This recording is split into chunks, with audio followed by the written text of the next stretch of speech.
अस्सलाम वालेकुम भैया, मैं हूँ रेहान कनाडा से। उम्मीद है आप लोग सब खैर खैरियत से होंगे।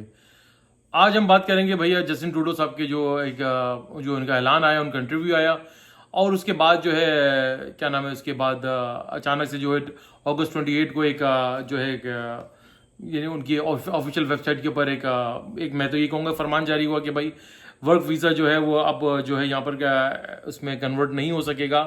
तो इन चीज़ों के बाद बड़ी स्पेकुलेशन शुरू हो गई और मेरे हिसाब से वो ये बहुत बड़ी इटसेल्फ एक बहुत बड़ी स्टेटमेंट थी कि भाई उसके बाद कहते हैं कि अब चिरागों में रोशनी ना रही। तो यहाँ पर बिल्कुल ऐसा ही हुआ, लेकिन उसके बाद भी काफ़ी लोगों को जो ना कुछ उम्मीदें हैं, कुछ बातें भी कर रहे हैं, कुछ सवालात कर रहे हैं कि भाई कि क्या अगर अभी भी हम विजिट वीज़े के ऊपर हैं और यहाँ पे हमें जॉब ऑफर आ जाती है तो उसके बाद भी क्या हम जाके फ्लैग पोलिंग वगैरह कर सकते हैं, बॉर्डर के ऊपर जाके अपना वीज़ा कन्वर्ट करा सकते हैं, या इधर we have to go back to our country. तो इसका सादा सा जवाब ये है कि भाई हाँ बिल्कुल जा सकते हैं, बॉर्डर के ऊपर जाएं और जाने के बाद जो है आपके पास जो भी जॉब ऑफर आती है, बिल्कुल लोगों के पास जॉब ऑफर आ रही होगी, आ भी रही है और आती भी रहेगी। ये चलता रहेगा सिलसिला, ये रुकेगा नहीं। इसके अंदर काफ़ी कहने वाले कह रहे हैं कि लूप होल्स हैं, लेकिन मेरे हिसाब से इसके अंदर अभी कोई खास लूप होल नज़र नहीं आ रहा।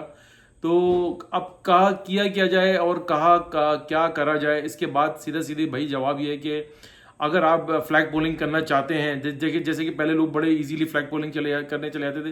दो ऑप्शंस होते थे, इधर यू अप्लाई ऑनलाइन और फ्लैग पोलिंग। इसके ऊपर फ्लैग पोलिंग ऑनलाइन अप्लाई करने के ऊपर मैं आपको पहले भी अपना व्लॉग बना चुका हूँ, उसके ऊपर बता भी चुका हूँ कि भाई फ्लैग पोलिंग के क्या नुकसान हो सकते हैं और ऑनलाइन अपना वीज़ा अप्लाई करने, वर्क वीज़ा LMI वगैरह अप्लाई करने के क्या फ़ायदे हो सकते हैं। उसमें थोड़ा सा डिले होता है, ये राइट अवे हो जाता है, लेकिन इसके अंदर प्रॉब्लम ये आती है कि अगर आपके कहीं ना कहीं केस में कुछ प्रॉब्लम है इस तरह की, तो आप you will be in trouble. आप और आप इन ट्रबल में भी आ सकते हैं, ट्रबल में आ भी जाएंगे अगर दो चार ट्रिकी सवाल कर लिए। लेट सपोज अगर आपने शेफ़ का वर्क परमिट आपको ऑफर हुआ और आपका फील्ड नहीं, आपको ये नहीं पता कि ये प्याज कैसे काटते हैं, वीज़ा ऑफिसर ने अगर आपसे सवाल कर लिया कि भाई हाँ भी बताओ ज़रा ये तुम्हारी इस फील्ड के बारे में रिलेटेड, यानी कि उसने अगर छोटा सा सवाल भी कर लिया, नहीं you don't know anything about it, तो वो आपका वीज़ा भी कैंसिल करेंगे, आपका डेपोटेशन भी निकालेंगे, साथ में आपका विजिट वीज़ा भी कैंसिल हो जाएगा और आपके लिए काफ़ी कॉम्प्लिकेशन और काफ़ी मुश्किलात हो सकती थी और हो सकती हैं अभी भी। और इसका सिंपल सी बात ये कि भाई देखें, जिस तरीके से ड्रास्टिक चेंजेस आ रहे हैं, एक घंटे के अंदर, एक दो घंटे के अंदर, रात को सोते हैं, सुबह आपको पता नहीं होता कि यार हमारे साथ क्या हो जाएगा और क्या सुबह गवर्नमेंट क्या पॉलिसी अनाउंस कर देगी। मैं आपको बारहा समझा रहा हूँ कि भाई हार्ड अर्न मनी है, बहुत मेहनत का कमाया हुआ पैसा है।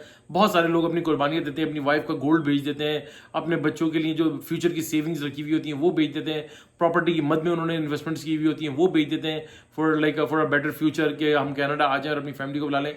और करना भी चाहिए, यही सब कुर्बानियाँ होती हैं। लेकिन जब एक चीज़ आपके हालात ही नहीं है और आपको कितने के आप गवर्नमेंट जो है वो उल्टी दिशा आपकी जो उसने चलानी शुरू कर दी है, वो टिका के आपके वीज़े रिजेक्शन कर रहे हैं, सब कुछ कर रहे हैं, तो इसमें रिस्क लेने का यार मेरी एडवाइस है कि आप ना लें। रिस्क लेना इंतहाई डेंजरस है। देखें, अगर आप फ्लैग पोलिंग करते हैं तो फ्लैग पोलिंग में वहाँ पे CBSA वाले जो कनाडा बॉर्डर सिक्योरिटी एजेंसी वाले लोग होते हैं वो ऑलरेडी काफ़ी तंग है। वो कहते हैं हमारे और भी अदर काम है, क्या हम आप लोगों के वीज़ा कन्वर्ट करने के लिए यहाँ पे बैठे हुए हैं। इसलिए समटाइम वो हार्ड सवाल करते हैं और आपके रिजेक्शन के से चांसेस भी बढ़ जाते हैं। उन्होंने कई बार गवर्नमेंट को भी ये लिखा है कि भाई हमारा जो काम है, हमारे पास ऑलरेडी लोग अमेरिका से इन एंड आउट कर रहे होते हैं, अमेरिका कनाडा से, उनकी इतनी लंबी लाइन लगी होती है, प्लस आप ये लोग भी अपना जो है फ्लैग पोलिंग करते हैं, अपना वीज़ा या विजिट वीज़े के ऊपर आते हैं और वीज़ा कन्वर्ट कराते हैं और बॉर्डर के ऊपर आके जो है ना इसको कन्वर्जन में करा लेते हैं। तो ये काफ़ी जो ना, ये कहते हैं ना कि एक सताया हुआ और एक भिपराया हुआ शेर होता है, जख्मी शेर होता है, जो आप उसके अंदर अब आप उसको जाके तंग कर रहे हैं और आप बोलेगा भाई ठीक है अब तो मेरे गवर्नमेंट वैसे ही इतने खतरनाक किस्म के एक्शन दे रही है तो उनको तो और भी मौका मिलेगा। तो उसके ऊपर देखिए वही वाली बात है कि मैं तो ये कहूँगा, yes we can convert visit visa for flag polling, but मैं बहुत बड़े सवाल मैंने आपको पहले ऑलरेडी बता दिए कि भाई क्या क्या चीज़ें हो सकती हैं। लेकिन ये एक रिस्क है खतरनाक वाला, आप इसके अंदर ये चीज़ ना करें। देखिए यहाँ पर जो एक लॉ एक्सपर्ट हैं, बड़े मशहूर, और वो काफ़ी यहाँ पर यूनिवर्सिटीज़ वगैरह में पढ़ाते भी रहते हैं, उनका ट्वीट में आपको कोट कर देता हूँ। उन्होंने कहा कि भाई you can go to the border for a work permit and take your chances in the line then, but no one will पे 40K इन दिस सिनेरियो। समझे आप? मैं आपको समझाता हूं, मैं दोबारा पढ़ता हूं। उन्होंने कहा कि भाई yes you can go to the border for a work permit and can take your chance in the line then but no one will pay 40K in this scenario. यानी कि उन्होंने कहा कि भाई ये लोग जो यहाँ पर आते हैं क्या नहीं कि एक इन अदर वर्ड में आपको बता दूं कि जो मोस्टली यहाँ पे जो एक जो चीज़ गलत है हम उसको सपोर्ट नहीं करनी चाहिए। उसमें उनका कहना यही कहता है कि भाई जो लोग यहाँ पर आकर क्या नाम है इसका वर्क परमिट को कन्वर्ट कराने की कोशिश करते हैं और वो बड़े टिका के 40-50 हज़ार डॉलर दे देते हैं। अगर खुदा न करे आपने उसको पैसे दे दिए और एजेंट को पैसे दे दिए, उसने आपका वर्क वीज़ा भी निकाल लिया और वहाँ पे बॉर्डर पे गए और आपका वीज़ा रिजेक्ट हो गया और आपका डेपुटेशन लेटर आ गया, आपका विजिट वीज़ा भी कैंसिल हो गया, आपको भाई वहीं के वहीं तो वो जो एक आध हफ्ते का डिटेंशन सेंटर में रखेंगे, उसके बाद वो आपको वापस बैक टू योर कंट्री कर देंगे। जो आपने 40,000 के दिए होंगे, 40,000 डॉलर दिए होंगे, उसके वो सारा का सारा हो गया तेल। ये है इन लाइक खुले लफ्जों में। तो भैया ये आप कोई भी काम कर रहे हैं तो ये अव्वल तो ये चीज़ गलत है कि पैसे देकर चीज़ लगवाना। जस्ट इनकेस अगर आपके कोई चांसेस भी लग जाते हैं तो उनसे पहले से बोलते हैं कि भाई मेरा पहले काम हो जाएगा, then I will pay you after. तो ये चीज़ अगर आप कर सकते हैं तो go ahead, otherwise don't take any chance. चीज़ें अच्छी नहीं है इस वक्त, बहुत जो है चीज़ें काफ़ी चेंज हो चुकी हैं, हालात जो है ना काफ़ी टाइट चल रहे हैं। वेट एंड वॉच, थोड़ा सा वेट करें। मैं अगला व्लॉग भी इसी के ऊपर बनाऊंगा कि आप लोग इसके अलावा भी क्या कर सकते हैं अगर कनाडा आने का नहीं हो रहा तो अदर ऑप्शंस के ऊपर इंशाल्लाह ताला मैं कुछ उसके ऊपर कुछ पॉइंट्स लिख रहा हूँ, तो मैं उसके ऊपर भी आपसे बात करूंगा।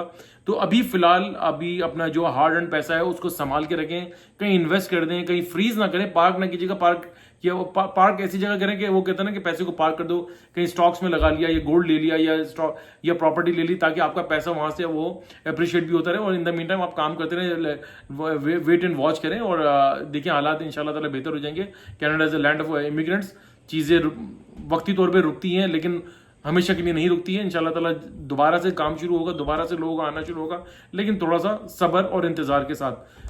वीडियो अच्छी लगे तो प्लीज लाइक करें, सब्सक्राइब करें, बेल आइकन का बटन जरूर दबाइएगा, शेयर करना ना भूलिएगा, दुआ दीजिए, दुआ लीजिए, दुआ में बड़ी ताकत है। सदका खैरात चैरिटी करते रहा कीजिए, ये आपको बड़ी बड़ी परेशानियों आफात से बचाती है। इंशाल्लाह ताला नेक्स्ट व्लॉग के साथ फिर हाजिर होंगे, तब तक के लिए अल्लाह हाफिज।